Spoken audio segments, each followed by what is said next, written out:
Hello and welcome to another episode of the Embodied Life Coaching Podcast. I'm absolutely delighted to have Charlotte Williams here with me today. I will let Charlotte introduce herself properly in a moment in true Bridget Jones style. But what I want to say about Charlotte is an amazing lady that I've had the privilege to work with for almost 6 months now. She is a women's development and leadership coach. She's a mum. She is just an all-round fantastic human being and a lovely lady to work with. And I'm so happy to have her here to explore the work that she's done to intentionally create a life that she loves.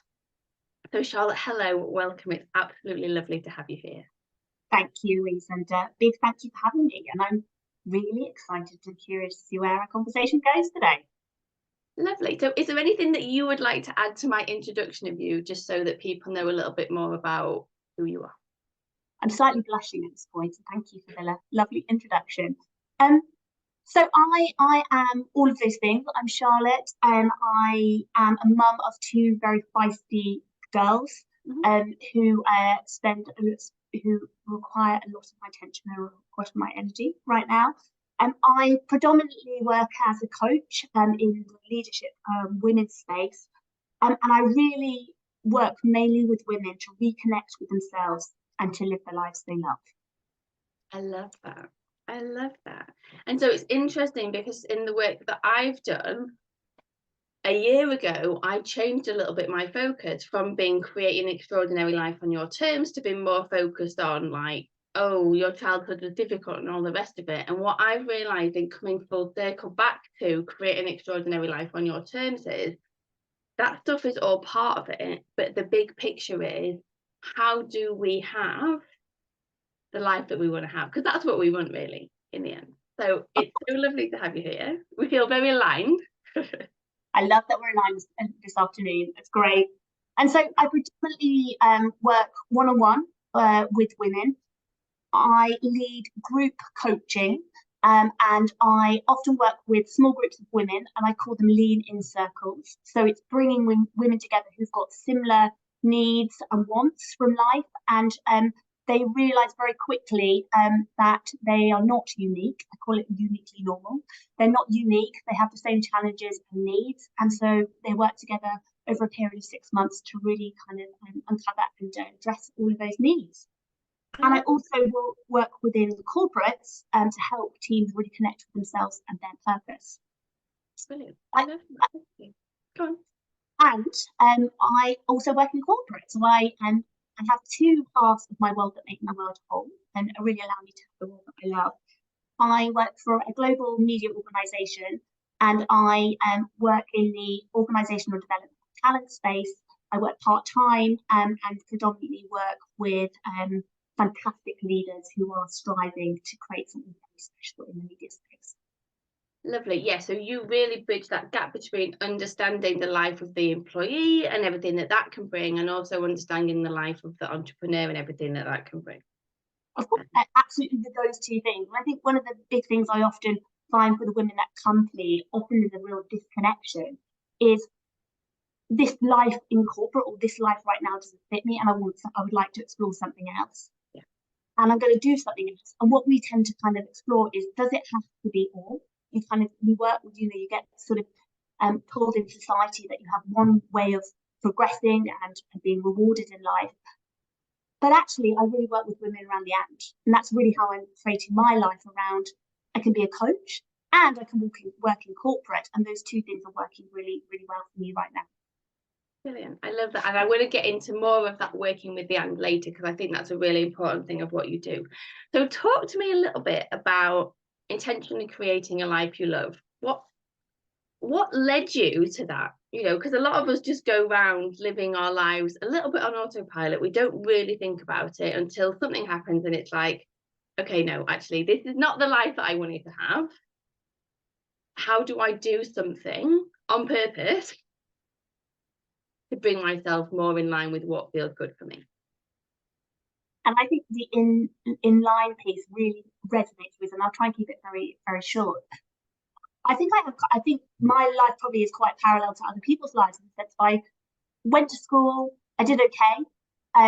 I did pretty well with my grades. I then went to university. There was always kind of this underlying feeling for me that I could do more. I didn't feel good enough. I really challenged myself constantly to be a perfectionist and overperform. I joined a large corporate organisation and worked really hard. I rose through the ranks very quickly. I was a VP by the age of my early 30s, and actually enjoying elements of it, like really having fun. But there was always this strong feeling that this wasn't it. I'm reading a great book at the moment.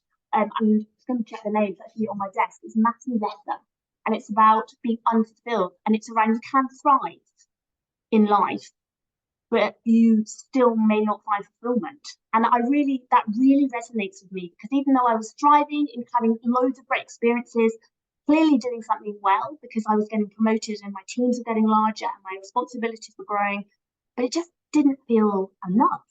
And actually, the real sort of turning point for me was when I had my first daughter.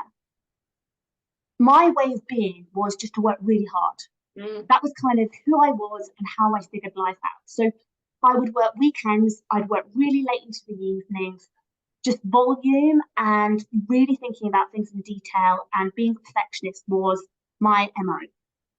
And then I had my daughter, and that didn't work. It really didn't work. Yeah.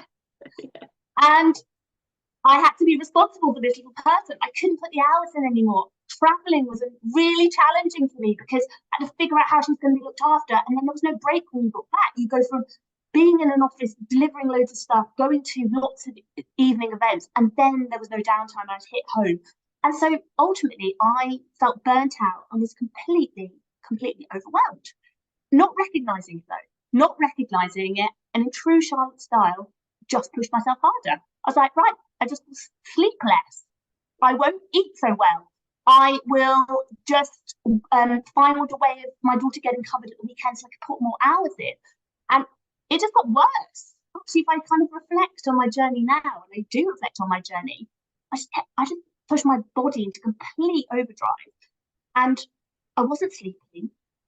I didn't feel relaxed. I felt like I constantly had like electricity running through me, and I just felt really anxious a lot of the time.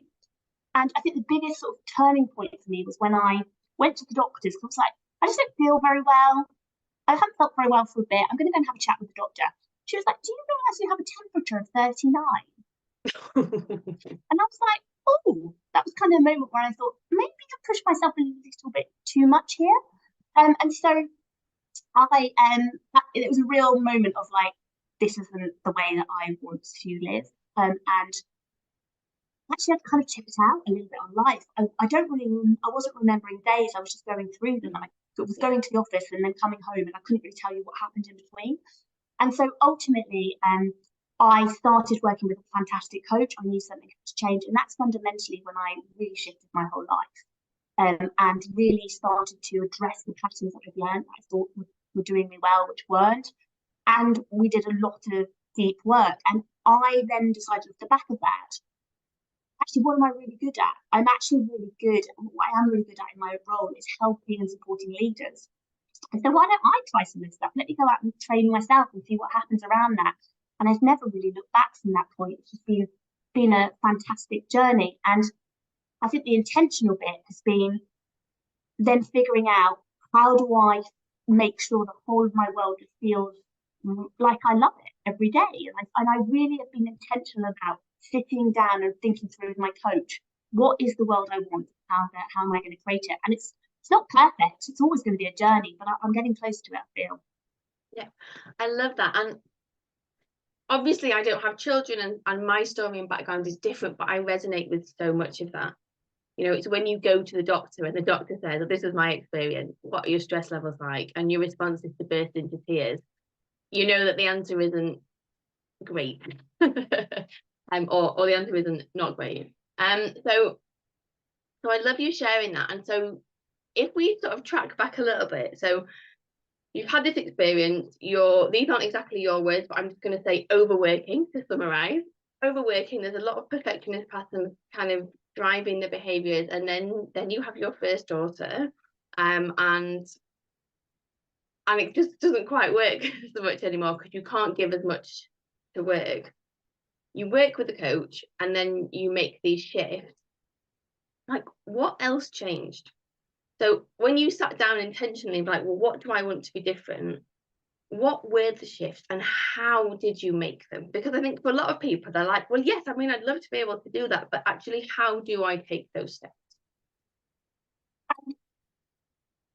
It takes time. I think that's one thing I would really say is, like, this doesn't happen overnight, right? People come to me and a bit like, I want my life to be like that. Yeah. I remember one of the first sessions I had with my coach, we did some visualization around, if I was in this life that I was absolutely loving, what would it feel like? And that really allowed me to kind of take a step back and go, what are the shifts that need to happen to get there? Nice. And so the first bit, well, actually, a real trigger for me, and maybe this trigger that kind of come out for people, is very sadly when we came to have our second child, I miscarried at 22 weeks. And it really stopped me in my tracks. I remember being in hospital after I'd had to give birth at 22 weeks, and it was a real turning point for me of, I have one life. This is going to sound really deep, but I have one life, and I'm not living it in the way that I want to live it. These things have to change. And also, my first was always precious, but it just became even more precious around the mum I wanted to be and the life that I wanted to create for us as a family. And so after that experience, I really started to think about, what is it that I'm really good at? Like, genuinely, what makes me Charlotte? And what is it that I want to bring to the world? And it was really around supporting women in finding the lives that I was finding that just felt really connected for them. And so one was training as a coach. The first one was actually going out and getting my ICF accreditation. The second was coaching as much as possible. I was just really curious to see, like, what did I not know? What was I learning? Because I truly believe that you can only coach people to a place of being yourself. 100%. And so I'm pleased that resonates with you. And so really having a lot of life experience, and enjoying the journey for my amazing life, not just seeing it as an end goal. And so training as a coach, actually taking a step back and looking at what was I really enjoying in the corporate environment. Outside of the status that it had given me, which was my safety blanket, what was it actually that felt really great for me? And it was really good at developing people. I'd learned a lot around cultural integration. I was really good in different cultures. I'm a good listener. I'm a really good listener, and I have an intuition that I hadn't appreciated was my superpower. Yeah. That I could really, really get under the skin of things that maybe other people just weren't able to appreciate. So figure out who I was like a really important part of the journey. And now I'm really clear around, obviously everybody's journey, everybody's individual is different when they come to me in terms of the journey they want to create. But there's really 3 pillars that I kind of got really comfortable around that I focus on. And one is, when people come to me and they feel disconnected, which is often one of the big things that people approach me about, is intuition, dialing back into that inner voice, because I believe everyone has it to an extent, or maybe not using it. So spending time really in that space. Purpose. That sounds like a really big word. What's your North Star? What do you really, really want out of life? And I was figuring out my North Star. And the third one was, what brings you joy and energy? And really following some of that stuff that may just feel at times a bit like, oh, icky, and not clear around actually where it's going to take you. So getting the accreditation, figuring out actually what am I really good at, what makes me unique, or I don't know whether unique is the right word, making me, what are my superpowers that I can really go out and sort of help the world with. And then also figuring out, actually, I didn't want to leave corporate. I like being in corporate and being really intentional about, yes, it gives me a safety around financials, and I'm not going to say it doesn't, but also I like being part of the community. I like being part of systems that other women I coach knowing what that kind of feels like to remain in a corporate environment. And I'm pretty good at some of this stuff. So really being intentional around going to my boss when there was an opportunity to have a conversation and saying that the role I'm in, I just don't think it suits me. I don't think you're getting the best out of me. I don't know if you even recognise this, but I'm just not very happy, to be honest. I love that you did that. And she was so great. She was like, well, what do you want? And I was like, well, really what I'd like to do is help people when they get stuck. So the organisational development work that I do, and also help the next generation of talent develop and thrive and be joyful and just love what they do in this organisation. And there wasn't really a question of, oh, maybe we could do that. She was like, well, shall we? And I think it was just something about, gosh, that's possible. That was possible to have that conversation and move kind of those things forward. So doing that, and then I was like, and I want to do that part-time because I also want to do something outside of work to keep that fresh perspective flowing in and to give me another element to Charlotte. And so she was like, yeah, okay. She went and spoke to her boss, and that sort of very quickly kind of emerged. And so that's really the role I've been doing now for the last kind of period. And so I have this lovely, amazing role that I'm doing in corporate. I have this coaching business that is growing with the women I work with. And then there's an element of me. Like, who am I? What do I love? And what do I want from life? And I need space. One thing that I really noticed is I'm a natural introvert and I need to recharge. I need to do that on my own. So in my intention building the life that I love, I get space in my world to have naps every week. I get space in my world to go for long walks. I get space to go to the ballet classes that I absolutely love twice a week. And so I just do stuff that makes me happy. And I think being resourced and being happy just allows me to show up for people in a way I really want to show up for them, to help them develop their own lovely lives. Brilliant. And I love that. And I want to pick up on a few things that you said. So first of all, thanks for sharing about baby loss, because I think that will be something that has impacted a lot of people that listen. And obviously we never want devastating things to happen to us in our life, but sometimes the very challenging things that happen do make us reassess and reevaluate. So I did just want to say thank you for sharing that, because it's not a small thing that you've been through. And then to shift a little bit, so you talked about your intuition as your superpower, and I kind of like the work that you've done and then the work that you help other people with, because yes, you're right, we can't take anybody further than we've gone ourselves. So there's always an element as a coach, I think, of like we almost owe it to ourselves to do the work so that we can actually properly help our clients. But that's a soapbox chat for another day, I think. But so the superpower, which you recognize yours was intuition, looking at the purpose, and then, what gives you joy, what gives you energy. Now, I know, because I know the kind of people that will be listening to this, that whilst they are three things that sound relatively straightforward, when you are on the treadmill, working very hard, going through your day-to-day, and maybe are a little bit disconnected from yourself, they are actually three of the most challenging questions that you could ever be given. Because if you aren't sure who you are and what drives you, being asked what your strengths are or what your superpower is, what's your purpose and what do you enjoy, is quite challenging. And so I'm just curious for you, do you think you would have had access to answering those questions if you hadn't worked with a coach at the time? No and yes. That make a difference? Yeah. No and yes. No in the sense of, well, let me start with the yes. Yes, I probably would have got to the surface level of those things. Would I have got to the level of love that I feel for my life and got there over a period of 2 or 3 years? No, I would not have done that. And also, I am very aware that even though I'm an introvert, I am at my best when I'm talking out loud. So when I'm in a space with somebody else, even if they're just holding that space for me to be listened to, I do my best thinking. So coaching has been hugely, hugely important for me on my journey.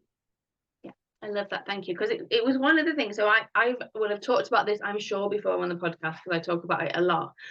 But it was that psychotherapy session when I was first signed off from work in 2018. And she said, you've been given permission by a doctor now to have some time off. So just go and spend the time doing the things that you find fun.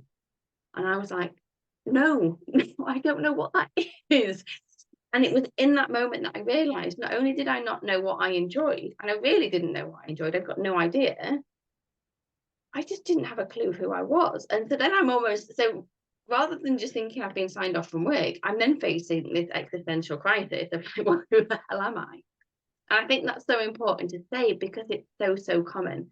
And you're right, like this stuff doesn't happen magically overnight, but it can happen. And I don't know what the time frame is for you, but it's just over 4 years since I officially left my corporate role now, and the change is night and day. And I think that is so important to recognize, the people, a lot of women come to me and that question of what do I want is huge, absolutely huge. And yes, it took a long time. Like, when did I first have that session with my coach when we really visualized it? 3 years ago now, 3 years ago. And it really, really does take time. And also what I have found as well is things that I love, I'm not exerting too much energy. So it's actually things that I may have done before. So it's not a new skill that I'm having to learn. It's just refinding it again, actually. And that's what's brought me energy. And recognizing that it doesn't have to be this shiny new stuff, like brand new stuff. It doesn't have to be really cool right way. I think that's the other thing. It's just things that bring me some happiness and sparks of joy every week. Yeah, and it's so important. It's so, like, one of the things for me has been to go back to music. Not necessarily, so I played the trumpet at school, not necessarily, like the trumpet sometimes, but it's very challenging if you haven't played for 20 years because your lip muscles don't work like they used to, so it's quite frustrating. But going back to choir, and I now run the village choir. And that's just so interesting, like the joy from singing. I'm not saying I sing particularly well. I sometimes think as I'm stood at the front, I'm like, why have I volunteered to run this choir? But it is a joyful thing to be able to do. And you're right, so it isn't necessarily completely new. It's just the bits of ourselves that we've forgotten, essentially. And not tuned into for, the intuition piece, feelings as well as thinking, right? Not tuned into for a very long time. I loved ballet as a child. Like, when did that stop? Why did it stop, right? And just, I'm not saying I'm amazing at it either, by the way. My husband would laugh if he came to watch me, but I love it. It's just, I absolutely kind of love that freedom of doing that. I love that. And also, who's to say, because you could also in your mind be like, but ballet is just something that kids do, or then like professional ballerinas. And who's to say?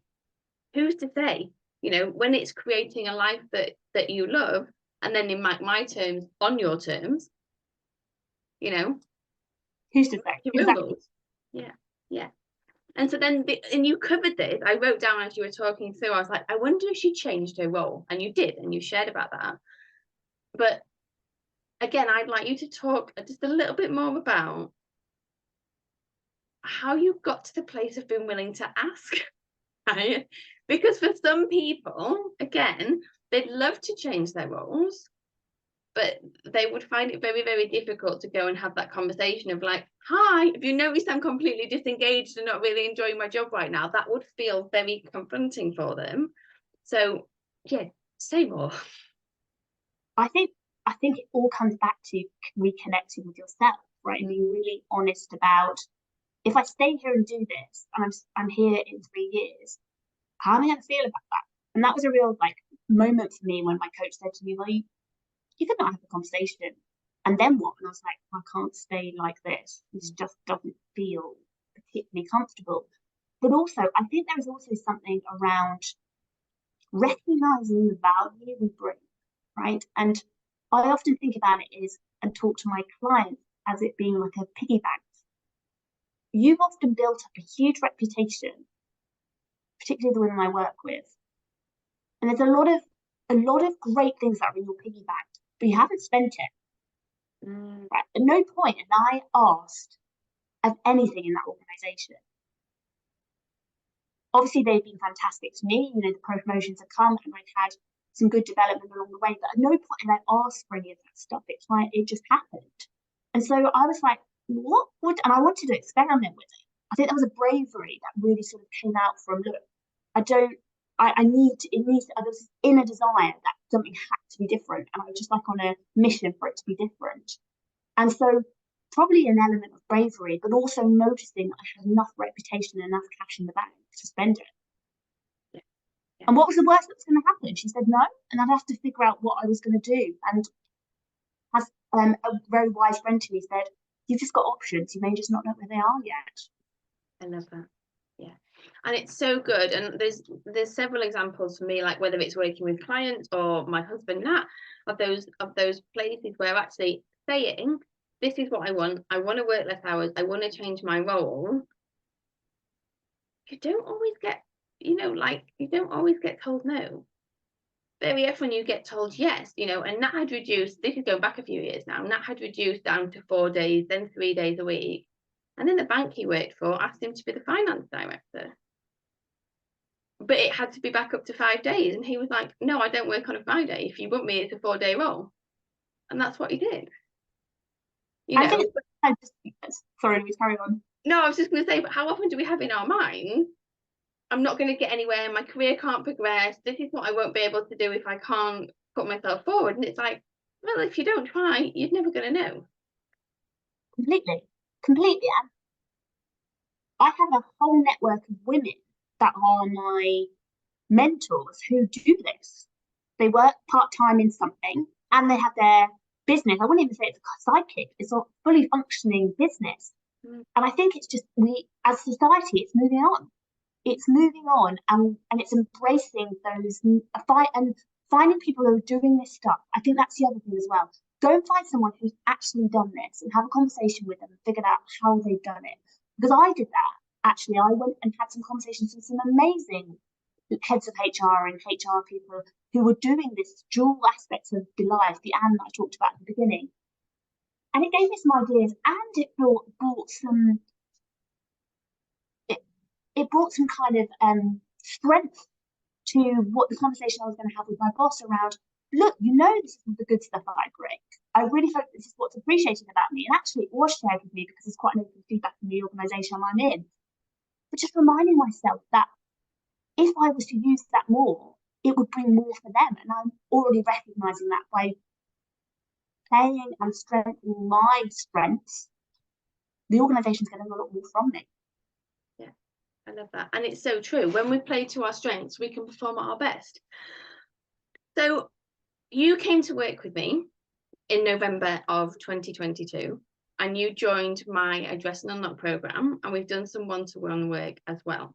So as part of intentionally creating a life that you love, where did this fit in? What difference has it made?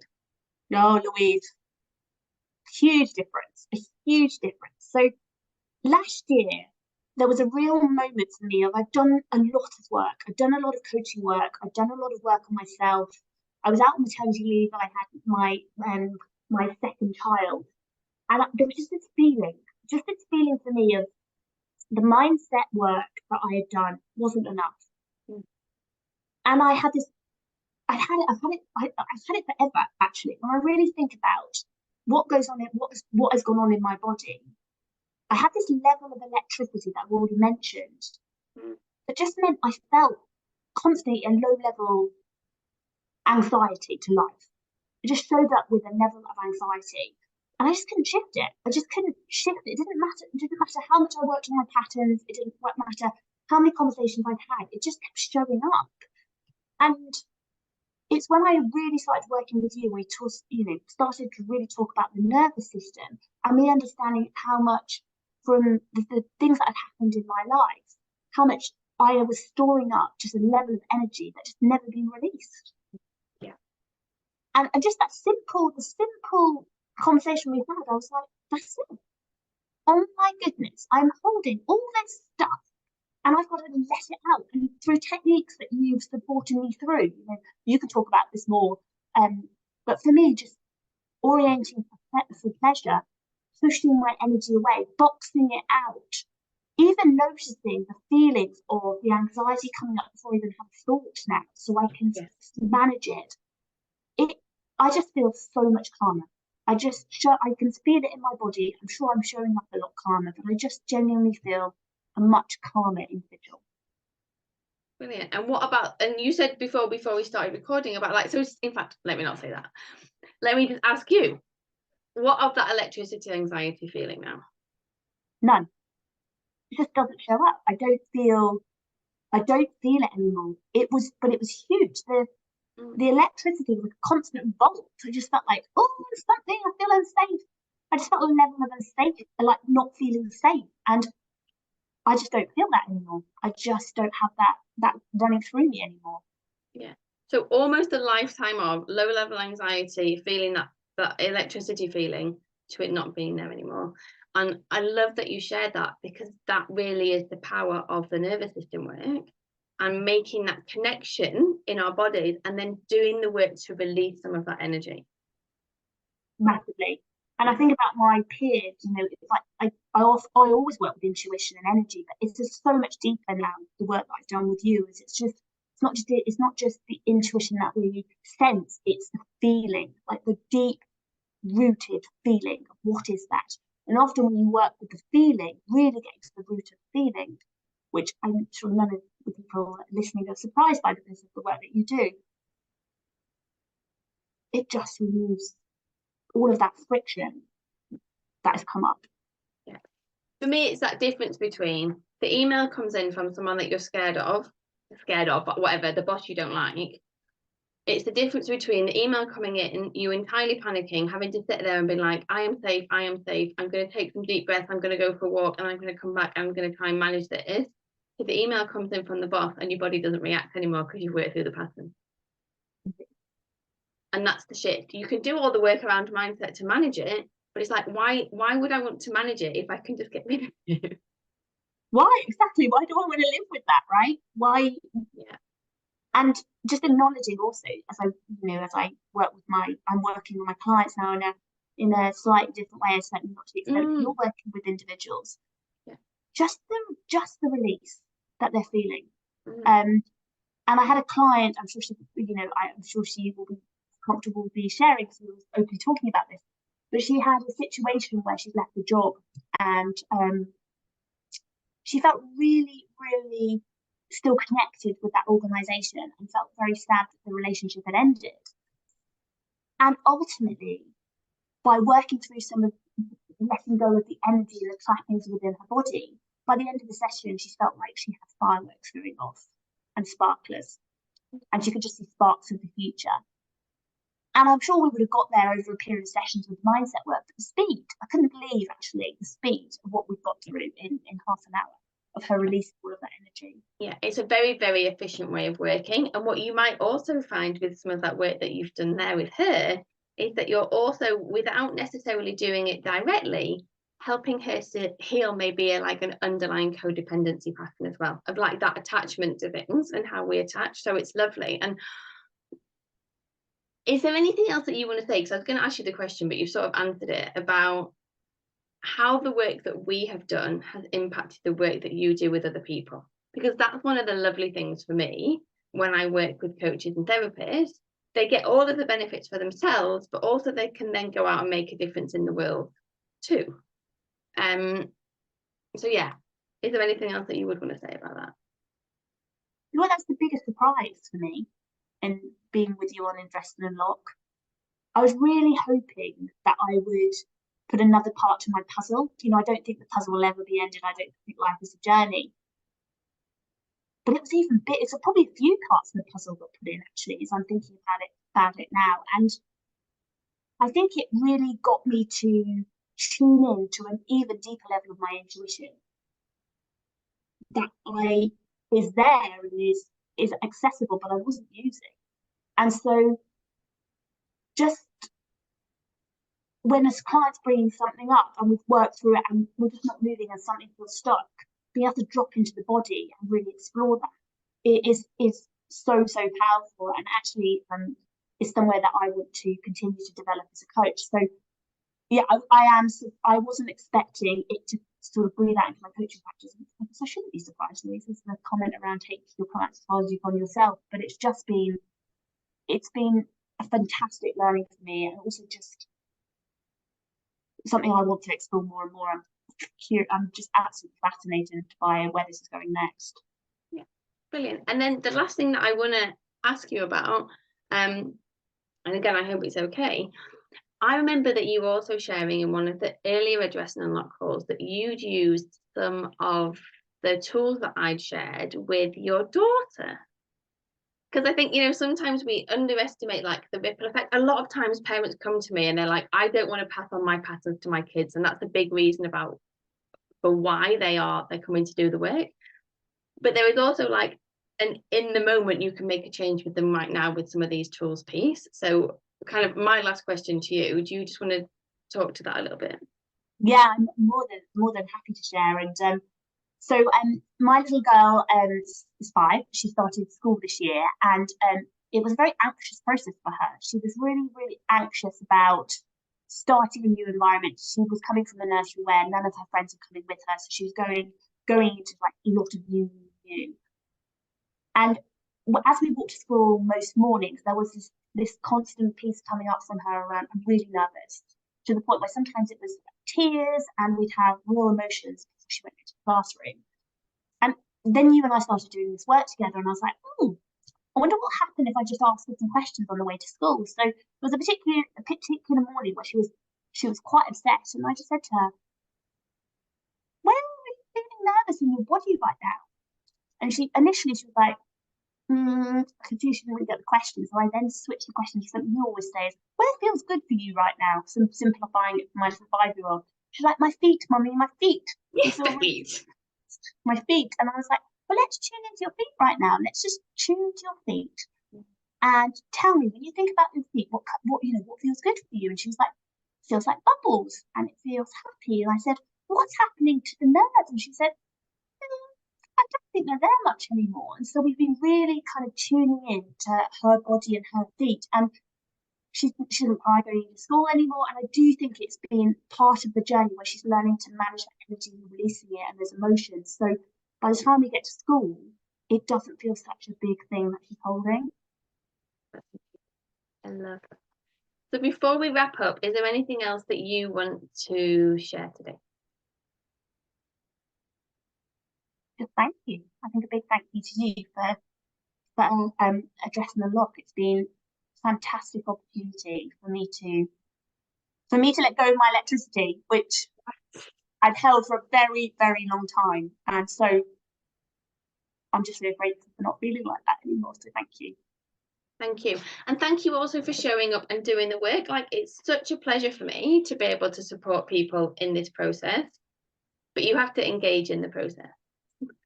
Like, you don't just get to pay me to do a program and then it magically happens. Like, there is some showing up required. So thank you so much. Thank you for being here today.